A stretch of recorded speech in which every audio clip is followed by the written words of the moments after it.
Audio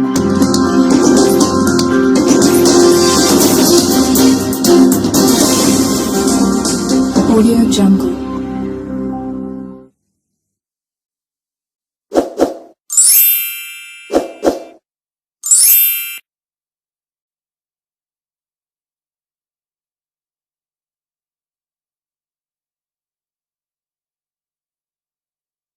Menurut saya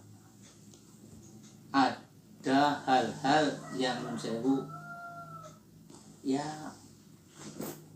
apa istilahnya ya kurang sependapat aja lah.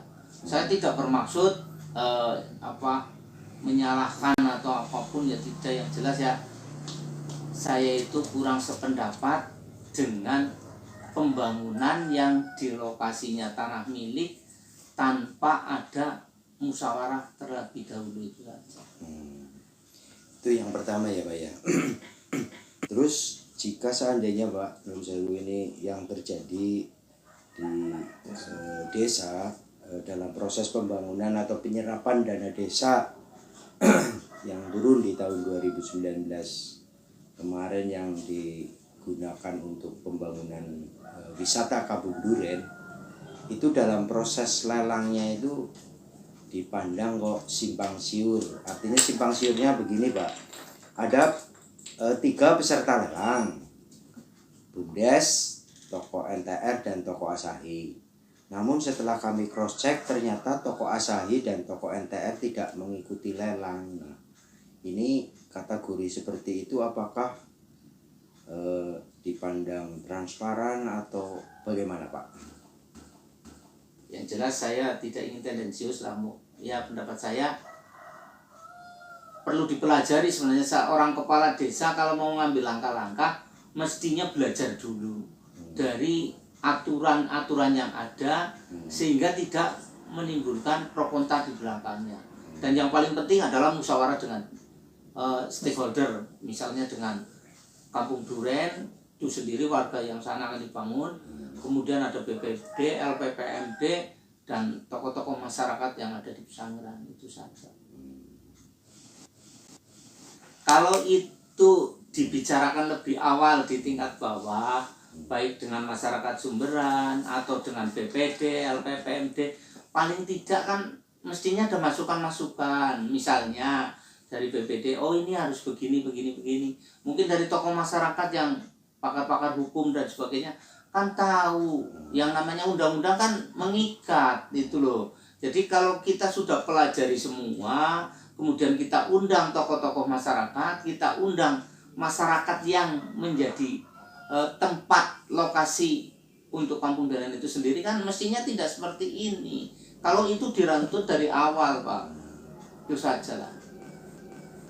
Nah, ya kalau memang itu harus dilakukan hukum sesuai aturan hukum, ya silakan saja lah.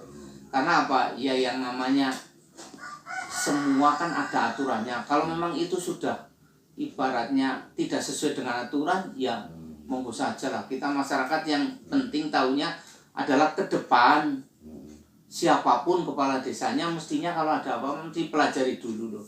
Jangan ambil langkah-langkah yang seperti ini. Jangan terulang lagi, itu saja.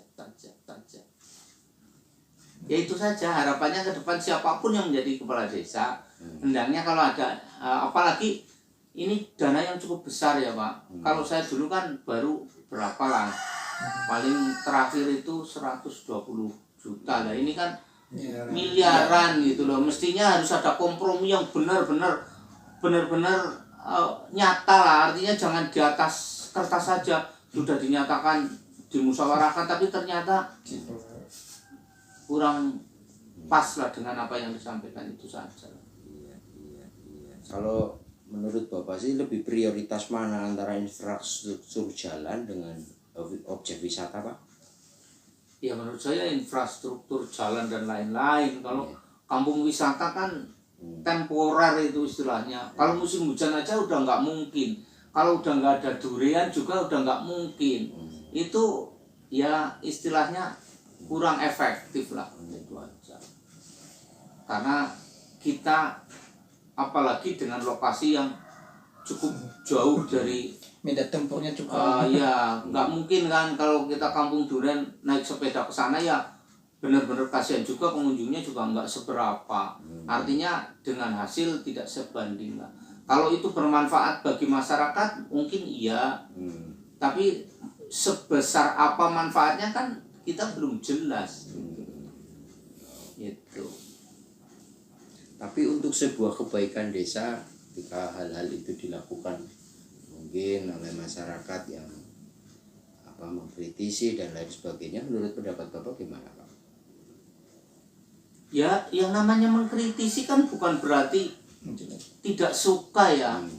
Dan yang namanya mengkritisi itu kan bisa jadi untuk kebaikan, untuk kebaikan pemerintah desa dan masyarakat desa. Jadi saya kira ya hal wajar lah, hal lumrah.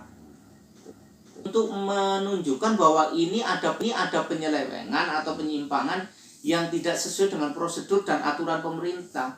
Kan menurut saya mengkritisi bukan berarti jelek ya. Jangan salah, kalau kita mengkritisi kemudian dianggap sebagai lawan, ya menurut saya itu yang keliru. Mengkritisi justru kalau memang ada hal-hal yang tidak benar, mestinya dia tanya di mana ada hal-hal yang tidak benar saya, mestinya kan seperti itu. Jadi karena apa? Seorang pemimpin desa dan aparatur desa itu mestinya tanggap terhadap apa yang disampaikan oleh masyarakat dalam konteks untuk kebaikan. Tidak ada jeleknya menurut saya. Siapapun, kalau saya dulu jadi kepala desa, siapapun yang memberikan masukan, sepanjang itu ada bukti, kemudian dia ada dasar hukumnya untuk kepentingan masyarakat, bukan sesuatu yang jelek, Pak. Ya. Iya, saya kira itu. Yes, ya.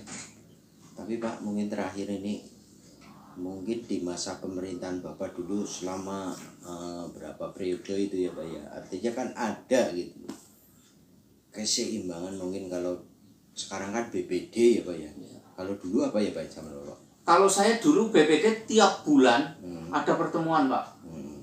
Tiap bulan saya karakan, dan saya berusaha untuk memfasilitasi misalnya dengan ya katakanlah pertemuan-pertemuan yang untuk membahas kepentingan-kepentingan desa terkait dengan APBD, kemudian Perdes dan sebagainya itu saya tiap bulan BPD ada pertemuan rutin.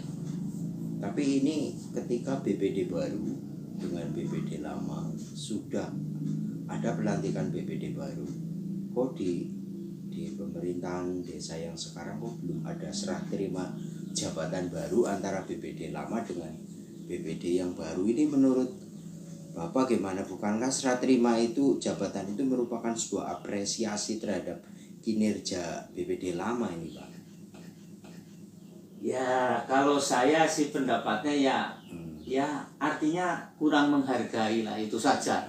Menghargai institusi yang lama, kemudian yang baru ini paling tidak kan ya minta petunjuk, barangkali ada, apalagi mungkin ada pemula-pemula lah ya yang belum tahu tentang peraturan-peraturan desa atau perdes-perdes yang belum tahu. Mestinya BPD lama kan harus menunjukkan itu loh, istilahnya sebagai orang tua lah katakanlah. Kalau kemudian yang senior tidak dipamiti, ya tidak ada salahnya kalau mereka tidak ikut membimbing kan kayak gitu. Tapi ini Pak terakhir ya, mungkin kalau ada peserta lelang 3 kok yang 2 nggak ikut terus lelang, nah ini lelang apa bukan sih ya Pak ya? Yang jelas ya menurut saya itu tidak sesuai dengan aturan yang ada lah, itu saja. Saya tidak komentar apa-apa sesuai atau tidak, saya tidak tahu. Yang jelas itu kurang sesuai dengan aturan yang ada, sehingga munculnya seperti ini. Ya ini mungkin menjadi pelajaran lah ya bagi pemerintahan, agar siapapun nanti yang di sana ya mestinya harus kembali belajar untuk istilahnya membaca aturan-aturan yang ada untuk melakukan sebuah langkah-langkah ke depan itu. Mungkin udah. Oke, terima kasih Pak Mantan. Mudah-mudahan apa yang disampaikan dapat bermanfaat bagi kami dan tentunya bagi pemirsa semuanya. Assalamualaikum warahmatullahi wabarakatuh. Waalaikumsalam.